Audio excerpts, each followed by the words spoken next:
So let's talk about how long it takes to write a book. Now this is a little bit of a how long is a piece of string question, because really there are so many factors, as you can imagine, but I'm going to go through some of the more popular approaches to writing a book and then you can decide for yourself. Now, one of the major factors that will actually affect how long it takes to write a book is a very, very logistical one, very technical, basic kind of one, and that is how fast you type. If you're a touch typist like me, I can type over 100 words a minute, then obviously you'll fly through your book sessions a lot faster than someone who's doing a bit of this, or if you're handwriting. I still have some clients and friends who like to handwrite their book and then they get it copied over, or later on they go and actually type it in themselves because they like the process of writing. So obviously that takes quite a bit longer. Now let's look at the different options that are available. So one of the options is to write when you feel inspired, and if you do this, I pretty much guarantee you are never going to finish your book. If you do, it'll be one of those sort of 10 years in the making kind of books, because I'll be honest, most of us don't feel inspired a lot of the time because life gets in the way. You get busy with family and the business and work and whatever is happening in your life. And it's hard to feel inspired and creative as often as you might like, or as often as you think you do. And as soon as you are only writing when you feel inspired, you might write 1 week and then you won't write for another couple of weeks, and then you won't write for a few weeks, and then maybe you'll write 3 days in a row, depending on, where you are in sort of the month and how inspired you're feeling and how in flow you're feeling at that time. But this option doesn't really work. And when I first started writing my first book, this is what I actually did, was only wrote while I feel inspired. And I have a friend who's a journalist and author who lives in Italy, and she said to me, Cathryn, don't only write when you feel inspired. You're literally never going to finish it because nobody feels inspired that often. You have to write, set yourself a schedule. And then I saw another interview with, what's her name? She wrote The Bride Stripped Bare, Nikki Gemmell. And at the time she'd written 3 books. Now she's written, 20 or something. And she said how she'd been at college at an adult evening writing class with a whole bunch of other people who were really, really inspired, talented writers. And she used to feel really useless in comparison with them, and that her writing was sort of primitive and childlike and theirs was so beautiful. And she said, but 7 years later, I've published 3 novels and none of them have written any, because writing isn't about talent, it's about discipline. And she said it's about writing every day, just like a job, whether you feel like it or not. And that was a turning point for me, because that's when I changed my approach completely to how I wrote the book, and all of a sudden it was done. So writing when you feel inspired is not a goer. Now, another option that people very commonly go for when they come to me is writing once a week or maybe twice a week in a big session. So perhaps Sunday morning, you say to yourself, I'm going to do 3 hours of writing, or a Friday afternoon, or whatever it is that you think is going to be the optimal time for you to spend half a day of beautiful writing. I'll be honest, this approach doesn't work either. I've very occasionally seen it work with someone who's very disciplined, but it's so hard to get 2 to 3 or 4 hours away where you can stay focused, because on a Sunday morning you might be tired, you get invited out to breakfast or to brunch, or you're hungover, or you have to take the kids to sport. And when that happens and you go and you don't have your writing session, all of a sudden you've missed a whole session of writing. But because you're only doing it once a week, it's been a week since you've written anything, it's another week until you've got time to write anything again. And that, therefore, it's 2 weeks in between those sessions. And as soon as there's 2 weeks, you don't have momentum. And when you don't have momentum, you don't get it done. It's like going to the gym. If you only went to the gym once every 2 weeks, you wouldn't go to the gym, because you need that daily momentum, or that regular momentum, to build the habit and to create that enthusiasm and to create the drive and your brain going, come on, it's time to do whatever that thing is. And in this case, writing. So writing once a week, it just doesn't work. Now, my much preferred method is writing in small increments over a long period of time. So like say 3 months or something, not that long. So the sweet spot for me is 3 months, so 12 weeks, where you're writing 10 to 12 chapters. Even with 20 chapters, you're then pumping out 2 chapters a week. So it is quite fast, but it's not so fast you lose quality, and it's not so slow that you lose momentum. So I love sort of that 3-month kind of period. And the beauty of doing this, I like to do 15 to 20 minutes a day. You're not going to get your whole book written in 3 months if you're only doing 15 or 20 minutes a day, but when you're start with 15 to 20 minutes a day, you create that momentum, and then you'll suddenly feel inspired to throw in an hour here and an hour there, and that's how your book gets written. And with 15 or 20 minutes a day, I did that 7 days a week when I had seen that interview with Nikki Gamble and then finished my book after that. I went from writing 8 chapters over a year and a half or 20 months or something through to writing 13 chapters in 10 weeks.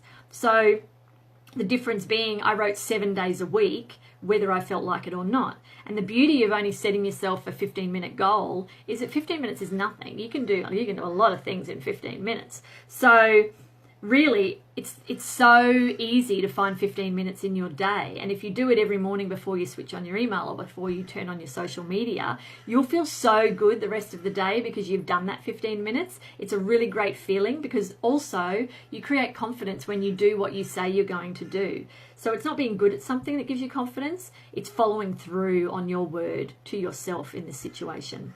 So you're writing 15 minutes a day, maybe you write 20. On some of those days, maybe you have time and you do 30 minutes, or maybe you do an hour. But even if you just do 15, you will slowly chip away at that book. Now, you might be saying to yourself, 15 minutes, I can't get into flow in 15 minutes. I'm only just getting started in 15 minutes. Don't tell yourself that, because as soon as you tell yourself that, it becomes a self-fulfilling prophecy. The beauty of doing that every day for 15 or 20 minutes is that you start telling your brain, okay, now it's time to write. So after a few days or after a couple of weeks, every time you sit down for that 15 minutes and you start typing, your brain will switch much more quickly into a creative and flowing mode.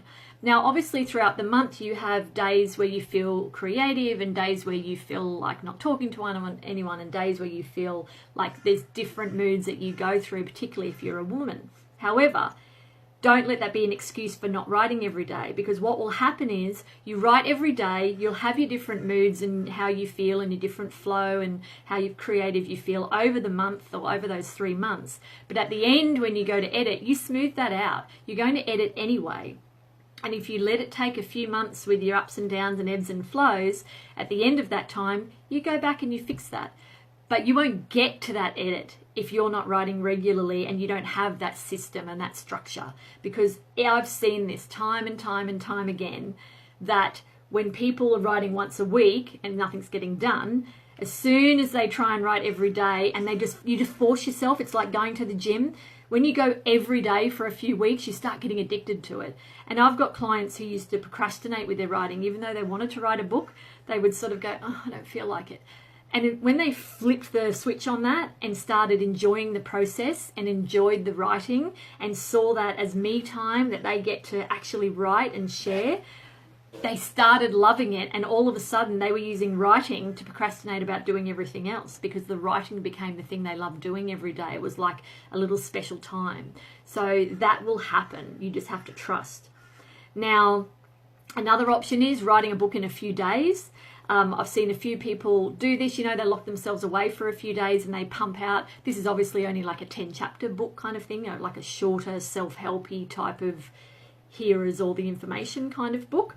Look, it's not my favorite option, but for someone who's very, very busy, this might be an attractive option. All I would say is that you have to hope in that day, in those 3 days, that you're feeling pretty bloody creative, and also that you're a super fast typist, and that you know your shit. You've got everything organized, you know all your stuff, you've got in-depth knowledge, and you are ready to flow, okay, in those few days. Hopefully you've already done a chapter outline or something beforehand so you don't get writer's block in those 3 days. Now, the other thing you just have to be prepared for is that with this option that you will have a shitty first draft. Every option, every book, you're going to have a shitty first draft. The less time you spend, the shittier it's going to be. So let's assume you've pumped it out in a few days, you've got a shitty first draft. Just make sure you edit and edit and edit and edit after those few days. So see those few days as being a brain dump, and then you're going to spend some significant time tidying it up. If you're not going to spend significant time tidying it up, please don't write it. Now, the same as this, you could do a 1-week retreat. Now, this is something I'm considering trialing later in the year. If you're interested, like September, October, Gold Coast or Byron Bay, if you're interested in that, do drop me a comment or a message. It won't be a cheap option because I'll make sure that it includes editing and things, but I'll have different levels that you can come in at. But at a minimum, there's going to be a couple of rounds of editing involved because I don't want you to be pumping out crappy books. But with writing in a 1 week retreat, the way that you would approach it, I'm going through some planning at the moment, is that prior to the retreat, you do need to do a lot of setup. So you need to obviously know what the book is. You have to have chosen your genre. You would have written your outline. You know, we'll have some one-on-one sessions and some group workshops and things to get us ready. You're not coming into that 1 week cold. You're coming in with everything set up. And that 1 week, you're basically aiming to pump out 2 chapters a day. I'm making the assumption that you would be a fast typist in order to be able to do this. And, you know, that sort of motivated, energetic person. Again, you have to hope that week's a great week because you can't be blocked in that week. And also, again, we're looking at a pretty basic, pretty ordinary first draft, okay? But there'll be editing and editing and editing at the end of that week for sure. Because my philosophy is with a book, if you're going to write it, it needs to be quality. You want to be leaving a legacy. You want people to read it and go, oh my God, this book is amazing. And you can give it to a friend or to buy it for people or to read it again or to take notes from it. And you want to change people. You know, it doesn't have to be the most original book in the world, but it's your message and your voice. But what you do want is the highest quality possible. People will judge you on it. Yes, so if it's bad quality, they're just going to think that you're not a good quality person either. And you want to leave an impression that makes people want to work with you and makes people want to be involved with you. You know, you want people to invite you to speak on stage. You want people to pay you to consult with them or to pay you to coach them. And therefore, it's all about the quality. What other options have we got? Oh yes, dictating a book in a weekend. This is a pretty popular option that's around for pretty busy people. There's a few programs out there. Look, it's my least favorite option. I know a lot of people have done it and I understand the appeal of it. Obviously, you're getting it done and it's going out there. It's the kind of business card on steroids approach to a book where you show people that you've written one and therefore it elevates your status. I don't like this approach because as I just was talking about, I do want a book to be quality and I think that's the only reason to do one. I've never seen a book come out of one of these, this type of approach that's been a blow me away, tell all my friends, you know, create status kind of book. I've had people come to me and say that they've read books of their friends who have gone to an event where they've dictated their book in a weekend and that they couldn't even get through the first chapter because there were that many errors in it. For me, I don't feel like it's worth writing if you're doing that. If you want to show people the book from a distance and ask them not to read it, then maybe that's fine. Although I haven't seen a lot of great book covers come out of that option either. So I'm not going to spend too long talking about that. But I will say my problem with dictating, regardless of how long you spend on it, is that when you speak, it's a lot different to when you write. You know, you can waffle, like I'm doing. You sort of waffle, you go off on tangents, you lose your train of thought. You can't remember what you said 1 minute ago, 30 seconds ago, you know, sometimes. Whereas when you're typing, although I don't advocate editing as you go because you're never going to finish your book and my clients aren't allowed to edit as they go. Once they finish a chapter, they're not allowed to look at that chapter anymore. But you can at least, on a small basis, you can see what you've just written in the last half an hour and you can look back in a paragraph and you can look back in the sentence and you can kind of tidy it up as you're going through the sentence. And if you've forgotten what you just said, you glance up and you see it. When you're speaking and dictating, you don't have that luxury because what you've said is gone. And you have an idea what you just said, but you can't be sure. So you'll say the same thing twice or you'll forget an important point. Whereas when you're typing, it forces you to be a bit more careful with your words, or at least it gives you the opportunity to see if you've left something out. So dictating, for me, it only works. If you're an auditory learner, perhaps dictating makes you feel more comfortable because you're used to that, you know, you feel most comfortable with the auditory space. Or if you're vision impaired and you're always dictating, obviously that's very different. If you're someone who's speaking a lot, you know, perhaps it's different as well. And there are some authors I know who do love the dictation version of a book, including writing novels. They are writing their outlines beforehand and they're speaking to the outline. But if you're a very experienced writer, perhaps you're in a better position to be able to dictate with some clarity. So that's all I'll say about the dictating. So how do you choose? It's really about time, you know, how much time you have, what your budget is, what your thoughts are about quality. but also your objective for the book. Why do you want a book? Do you want people to read it and to be blown away by it? Do you want people to read it and give it to their friends? Do you want people to read it and invite you to speak because they were so impressed by what you said? Or do you just want to kind of have a book there that's got your picture on it and therefore you think that's enough, you know? So I think you can choose anything that suits you, but I really encourage you to think about why you are writing and what you want to happen when someone looks at your book. They're going to make a decision about you based on that book. And what do you want that decision to be? Not everyone's going to love you, for sure, but I feel like you've got to put your best foot forward. That book is out there and it's kind of out there forever. And you really want to do the best job that you can. So be very selective in how you put your book out, how you approach it, how you write it, if you get support. Obviously, I am here. Investing in a book coach is sort of in the thousands of dollars. So if you're going to be getting a book coach and spending a few months together working on this book of beauty, and you're spending that money, you want to make sure you're having a return on the investment. So you've got a business and you're going to get clients and maybe you get paid speaking opportunities.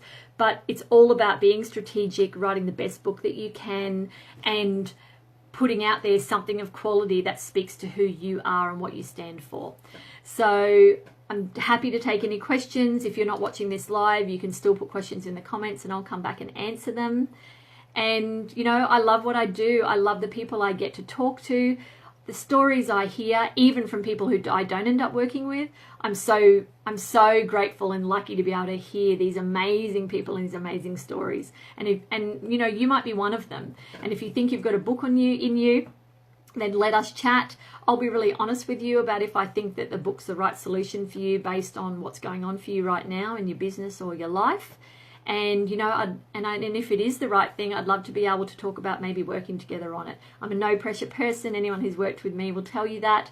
But all I want is beautiful quality books. And I want to help 100 people publish books this year between my one-on-one coaching and the retreat and a group program I've got coming up in June. So if you want to write a book, do get in touch. I've also got a fantastic checklist attached to this week's blog. So this week's blog is about the topic I've just talked about today, how long it takes to write a book. If you go to my website, changeempire.com, it's going to be the first blog there on the homepage as you scroll down a little bit. And there's a really great 45-step checklist to write and publish your book attached to this week that you can download. It's got everything from the planning, writing, editing, publishing and promotion phases, the 45 things you need to do in order so that you know exactly what to do and when. So go to changeempire.com, look at this week's blog, and you can download that checklist at the end. And, I hope that it helps. I'm sure that it will, because it can be pretty overwhelming. So thank you for watching. I can't wait to hear from you. Send me your book questions anytime, and see you next Friday. Bye.